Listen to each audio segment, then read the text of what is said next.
Your new house is a curious mix of ancient and brand new. The owners before you had clearly done their damnedest to preserve what they could, and what they couldn't had been brought aggressively up to the present. The roof is still the same slate it had been when it was built over a century ago, but the walls are painted lavender and mint. The kitchen has old, antique-looking light fixtures, the gold clashing a bit with the chrome of the brand new appliances. Your doorknobs look to be salvaged, ancient brass put back into new white slab doors. It's a curious mix, but it works, and for the most part, all of these decisions have been made for you. You wanted move-in ready, and there was nothing in the house you had to worry about.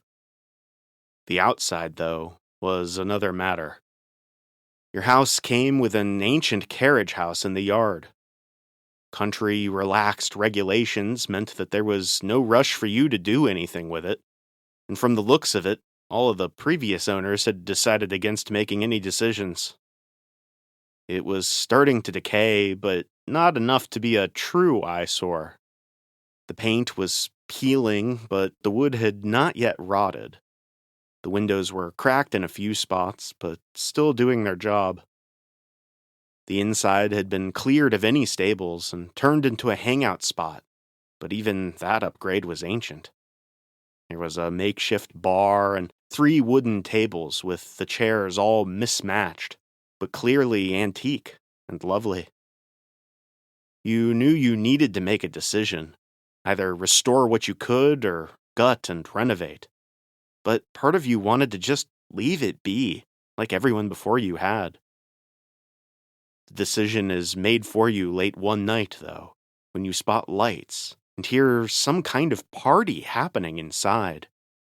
You walk outside and you hear laughter and clapping. But when you peer in, you realize that it wasn't clapping, but rather clopping. The tables are all full of horses, all hunched over and sitting on the chairs like they were people. They're drinking and laughing and playing cards, albeit not very well with their hooves. The boards you're leaning on creak, and they all stop and turn to look at you. The silence heavy and threatening. But the horse behind the bar cuts the tension. He asks you what your poison is, and you tell him, shakily, to pour you out a glass of the podcast inside your house. By Annie Marie Morgan and Kevin Schrock, with today's episode written by Helen Theodora Waite, or, as you might know her from Reddit, Priestess of Spiders, and music by Hex System.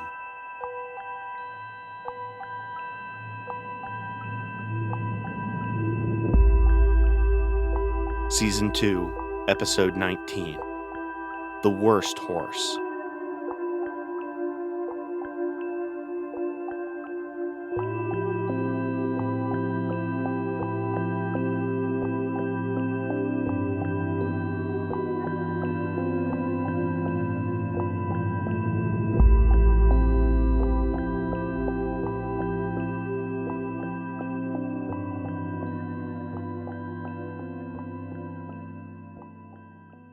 From the very first moment I saw one, I have always hated horses. I remember the event clearly, that first meeting with one of those wretched animals, which shattered my innocence at such a young age. I must have been about 8 years old. My family was attending a country fair, and there was an advertisement for pony rides. Now, up to this point in my development, I had never actually seen a horse in the real world. I'd seen them in picture books, sure. I even owned a couple of toy ones, but I'd never seen an actual living horse.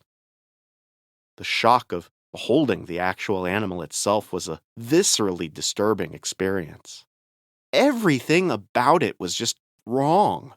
The sour, sweaty smell, the 2 large eyes that seemed to eye me as though I were prey, the sharp-tipped hooves, and those horrible, enormous teeth. I watched the attendant give the pony a sugar cube from her hand. and winced in terror at the thought of it simply biting down upon her fingers and snapping them like carrots. My parents must have thought that my wide-eyed, silent terror was due to being overwhelmed with my excitement, because they wound up pushing me forward, where the attendant helped me up onto the pony. I wanted to scream as I felt myself forced onto the hideous monster. I wanted to beg to be let off, but I was still utterly paralyzed with fear. The attendant began to lead the pony forward, oblivious to my horror, but the pony knew how I felt. It knew I was afraid. Without warning, it broke free from the attendant's grasp, the rope loosely held in her hand, slipping free quickly as the pony galloped forward as fast as it could. Finally, I found my voice and began to scream to be let off, to get away from this monster. I got my wish sooner than I might have guessed. The pony bucked, and I found myself flying through the air, crashing into a fence with a gut-wrenching snap as my arm broke from the force, and I experienced the worst pain I had ever felt up to that point in my life. Blinking tears out of my eyes, I watched as the maddened pony began to rush toward me, seemingly preparing to finish the job. Mercifully, it was at that point that I fainted. Ultimately, I was mostly okay, at least physically.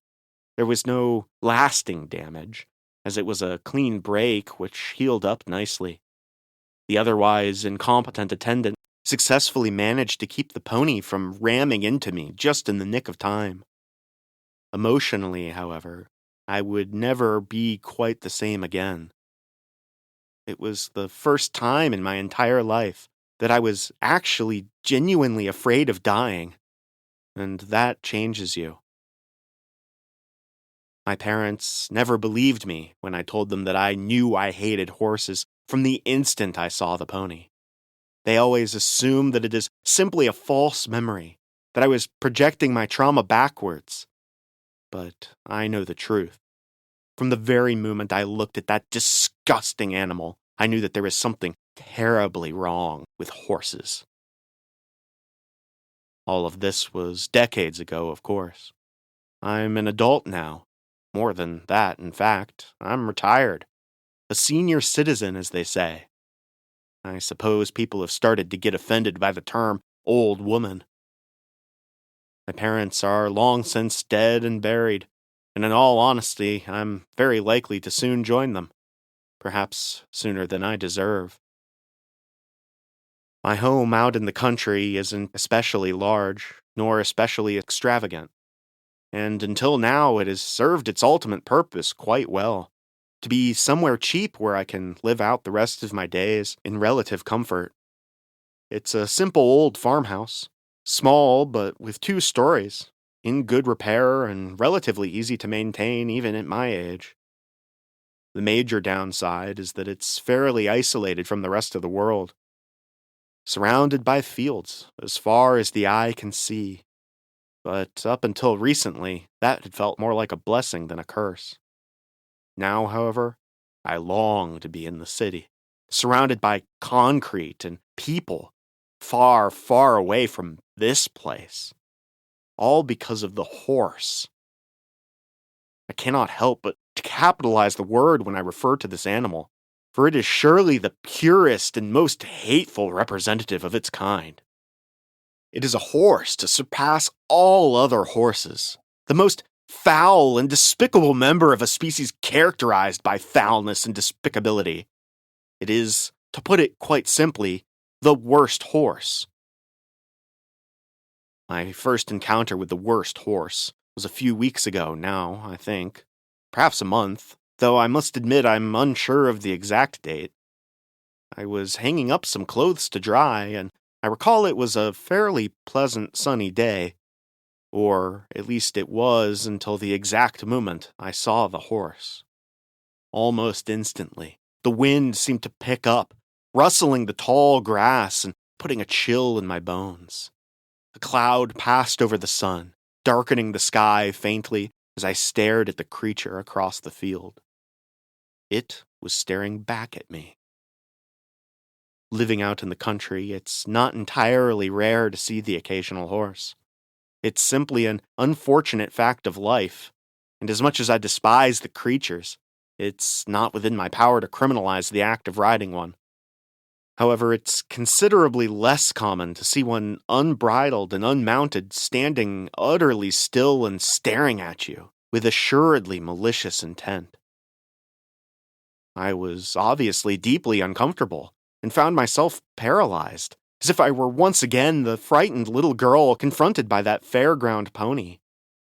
The horse was similarly motionless. I am not a religious woman. Laugh at me all you want, but it always felt difficult to keep faith after my first interaction with a horse. I couldn't reconcile the existence of a benevolent creator with the existence of horses.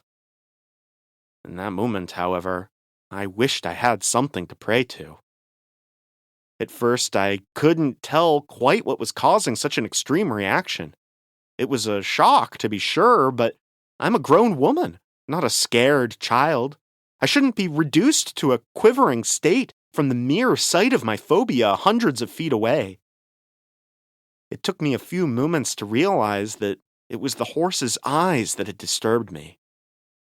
Most herbivores, horses, and their damnable ilk included, have eyes that face sideways in order to give them a better field of view to spot predators. The forward-facing eyes, typical of wolves, lions, and other such animals, are due to their need to effectively hunt down and kill prey. The worst horse has eyes which face forwards. As I came to this uncomfortable realization, a crow went flying past the horse, its calling echoing back toward me across the tall grass. There was a flash of movement. The bird's cry was interrupted with an abrupt crunch. The horse chewed the mass of blood-stained black feathers for a moment before swallowing the pulverized bird with a disgusting gulping motion. It was at this point that I was able to successfully remember how to move again, and found myself running into the house in a daze, locking and bolting the door behind me before running to grab the shotgun I kept in a locked case for emergencies. By the time I had finished fiddling with the lock and loading the shells, the horse was long gone, though I can hardly imagine where it could have vanished to. There's nowhere to hide in these vast empty fields, and I should have been able to see it, even if it had traveled a mile away. I was hesitant to relay my encounter to any of my acquaintances. I have few living friends, and due to never marrying, have borne no children. But I do keep in contact with my brother on a somewhat regular basis, and generally try to call him whenever anything interesting happens. In this case, however, I worried that he may question my sanity. Tales of disappearing carnivorous horses are hardly a sign of mental stability, after all. This is not to mention the fact that he's well aware of my aversion to horses and treats it somewhat disrespectfully as a bit of a joke. Given the probability of being treated like a lunatic or a clown, I decided to keep the entire affair to myself. A few days passed before I saw the worst horse again, although that didn't stop me from feeling paranoid whenever I dared to go outside in the meantime. It was around 11 o'clock at night, and I had woken up in bed with the most unnerving feeling of being watched. My bedroom is on the second story of the house. Perhaps not a good idea at my age, but frankly, I always liked the slight bit of exercise from going up and down the stairs. This made it particularly disturbing to see the horse's long, terrible face staring at me hungrily through my bedroom window. I found myself once again paralyzed, feeling rather as though I were a rat staring up at a king cobra. I must have sat there for minutes, eyes wide in pure terror of that awful, terrible horse. It was slightly too dark to get a very clear look at it, but I could make out those evil, predatory eyes and the faint gleam of its teeth. I could swear neither of us blinked during the whole time we watched one another. Eventually, the face lowered down beneath the windowsill, slowly maintaining eye contact until the last possible moment. I heard a faint snort that, for the life of me, sounded like laughter, followed by the clopping of hooves as it rode off into the night. I didn't see the worst horse for a while after that, but I could tell it was still lurking around the property. I would find piles of dung with shattered bits of bone sticking out of them, and I'd occasionally hear the faint sound of whinnies or the clopping of hooves drift down on the breeze. On one occasion, I heard it skulking about the back of the house, snorting with that derisive, almost human laughter. I just kept very still, waiting for it to go away. There was another sound, a sort of gagging, retching noise, followed by a wet splat that made me feel sick to my stomach. And then I could hear the horse galloping off. I waited for quite a while before checking the back door to make sure it was gone.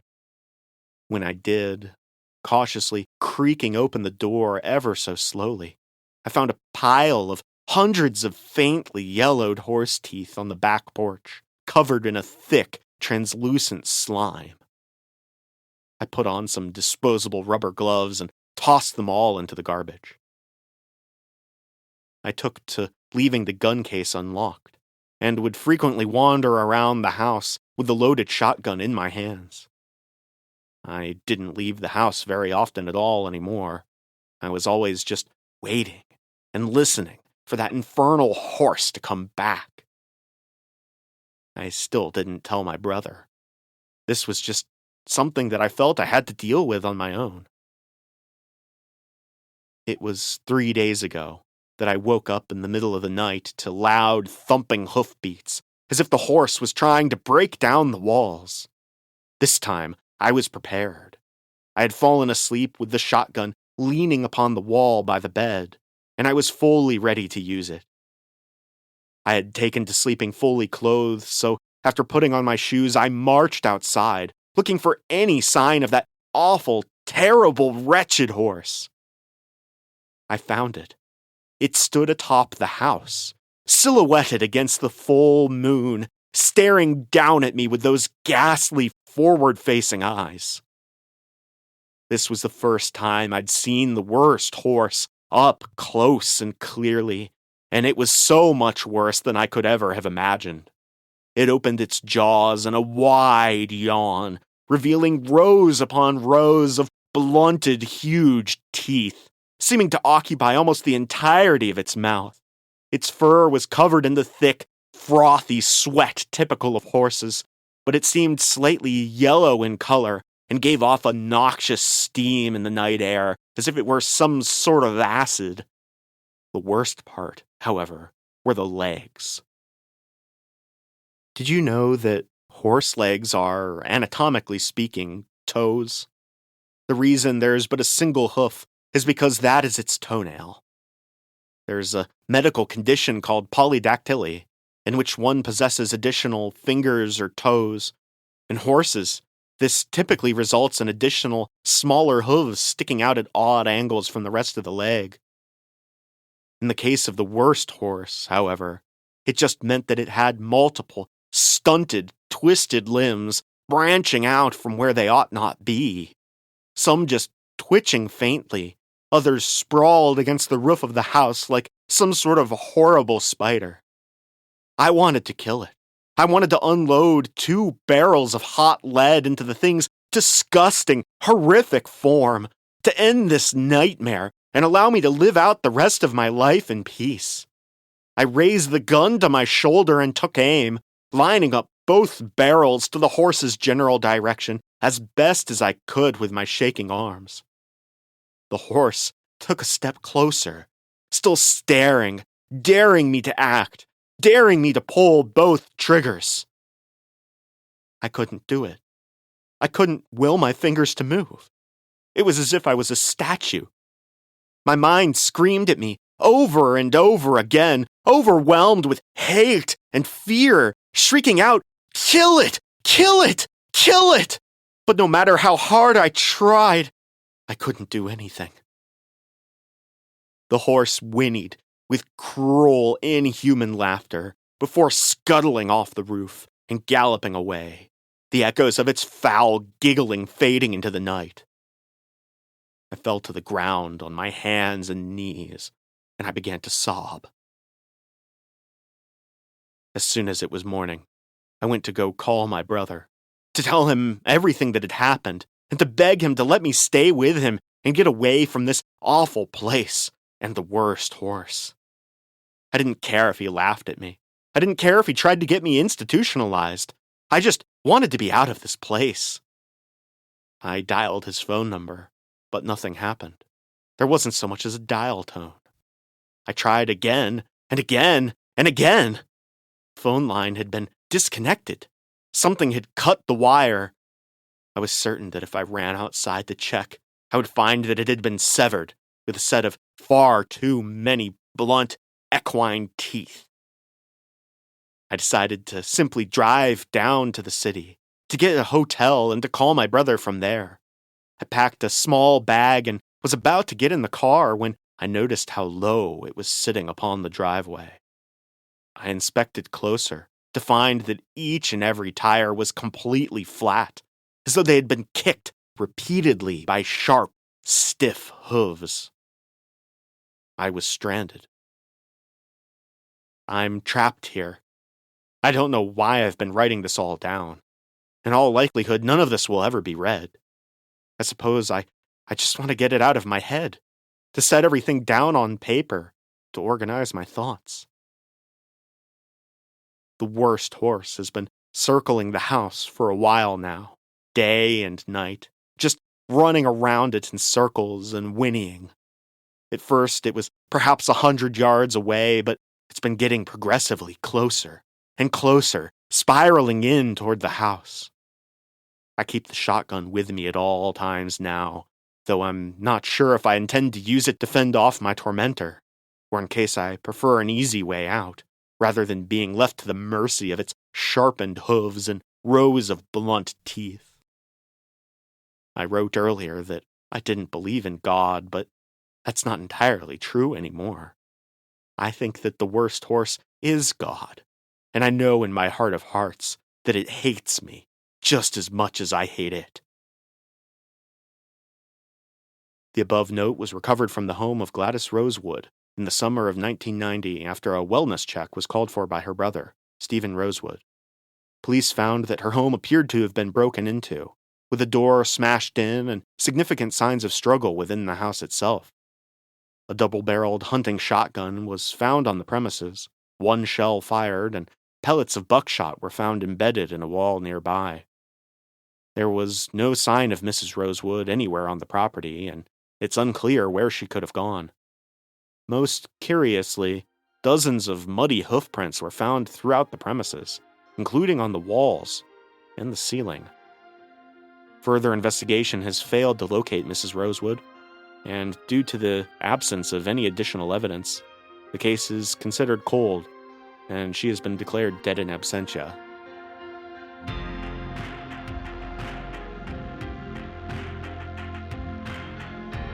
Thank you for tuning in to this episode of The Podcast Inside Your House. To hear every tale of terror as they're released, subscribe to our show on your podcast app or on YouTube, or follow us on Facebook and Blue Sky. And until next time, remember to always do a quick horse check under your bed at night before you hit the hay.